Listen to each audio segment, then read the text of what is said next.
One really important part of developing self-trust, and I think, at least from my experience, it comes at the beginning of developing self-trust, is getting in connection with our anger. Anger, we actually really need it.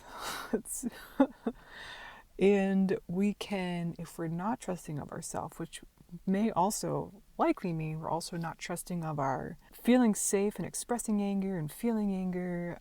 We don't have safety around anger. We likely have pushed it down. We are likely not connected with it, or we likely run from it, or, so forth. Why is anger so important in the self-trust journey, and especially at the beginning? Anger, from my experience, is an emotion, one of the key emotions in having that inner wisdom around our boundaries. Our boundaries, and when something isn't for us, right? So it's not just like, oh, this is a boundary, get away. A boundary is all sorts of things, and it can show up in all sorts of ways. I'm sure we'll talk about that later.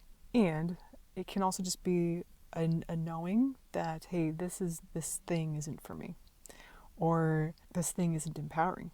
Like sometimes too, it's not just that the thing isn't for you, that you can sense that for you, that would not be empowering. This particular thing, or this thing in front of me, or the way that this person's saying it, or what they're teaching, or whatever. And so to have that self-trust, you need that anger.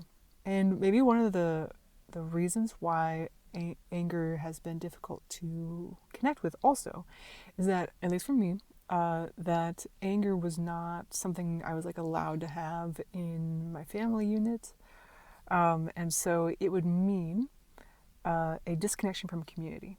And so if we've sort of associated anger, and it can also just be like community at large. Like if you're in communities where anger, like people don't know how to navigate anger or allow it to be, or be in the presence of it. I think a lot of white culture is also like that. Like unless you're a man, that anger is not. Anger is just so uncomfortable for your community. And conflict means dissolution of community rather than growth in community. That anger means I'm going to lose connection. Anger, therefore, feels unsafe. And so that can be really hard, right? But that's also kind of the door we need to walk through to be able to develop this self-trust, is to get in connection with our anger. And that can be hard. I'm thinking back to like when it first sort of erupted within me, and I was getting like really connected to it, and it felt overwhelming. It felt interesting because I was like, I think in a lot of ways I was ready. Well, I must have been because it was happening. I will say that is one thing that can be really helpful along the journey. That if you're experiencing something intense, it means your nervous system is ready to hold it. Like even if it doesn't feel like it, you are. The fact that it's present in your awareness means that your nervous system has allowed it to come through, which means that you are ready for that, holding that space. Doesn't mean you have to do it alone, because like I was in therapy at that time too, right? So like I was able to navigate it within myself, and I would go and talk to it about. I was going to talk about it. I'm so sorry. I don't know what's happening with being able to talk right now, but I would go and bring it to that space with another person and hold it with them, and like explore it some more. So yeah, there's all sorts of things you can do to support yourself in that. And it's such an important step to be able to connect with your anger. Feel your anger.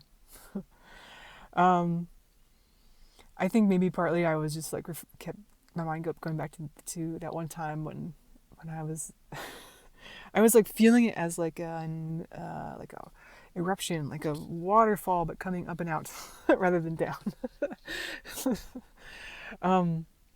And you know what? Okay, that was the other thing was when I was experiencing it, I really actually liked it. I was like, this is so great. Like, ooh, I'm angry.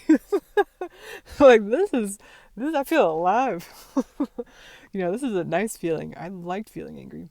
I think because I didn't let myself feel it for so long, and I was ready for it, and I was acknowledging that I must be ready for it because it's here. And I had had really powerful experiences that's, months before that made me ready to be angry. So maybe you're finding yourself there. Maybe you're in a place now where you're ready to be angry. Know that this is so important for you developing self-trust. This is not a wrongness. This is not something bad. This is so, so, so good that you're angry. And of course, that can develop into being able to be communicated, effectively and in the way that you really want to. It can be developed into setting boundaries and having the energy to take the risk to set boundaries, especially if that's been difficult. And also it can be those moments where we have a lot of clarity of like, oh, this situation is not for me. That's why I'm so angry.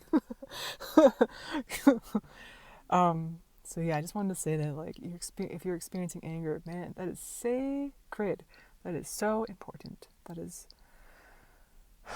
yeah, that's one of the most beautiful keys in self-trust.